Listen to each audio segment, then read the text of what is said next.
आम समाज रे एक भ्रांत धारणा रही जाइए जे आम केवल वृद्ध काल ही दान धर्म काम करवा कौन आज्ञा समाज सेवा कौन बयस आवश्यक कि ना मनुष्य जीवन काल रे युव बयस एमती एक समय जहाँ एक मनुष्यर आगामी भविष्य निर्धारण करने सह देशर तथा राज्यर उन्नतिर मुख्य साधक साजिपारे।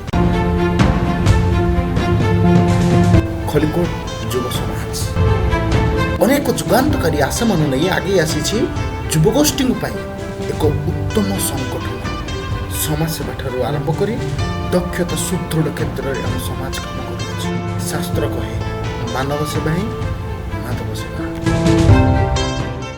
बाण फिड़ा बेले विस्फोरण बाण विस्फोरण में 4 जन नाबालक गुरुतर होती असावधानता जो बाण तैयारी बेले घर भितर हठात विस्फोरण होता विस्फोरण मात्रा एते भयंकर थिला जे नाबालक बादल गोटे गोड़ और हाथ संपूर्ण नष्ट हो जाए। घटनास्थल में खलिकोट पुलिस पहुंची तदंत आरंभ करुछि बाण फिड़ा बेले विस्फोरण खबर एवं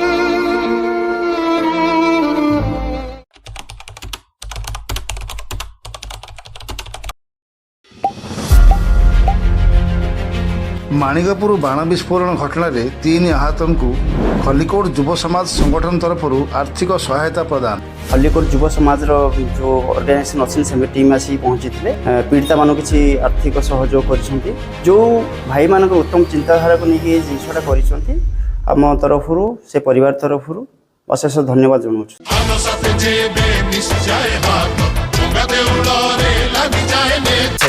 I could play a million mind games, but instead I say something not illogical, something that is topical. Rub it on.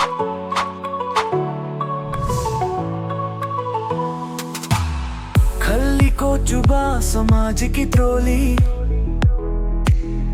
बांधे अपने सपनों की डोरी हर दिल में जज्बा और जोश है आओ साथ चलो ये अब वक्त है।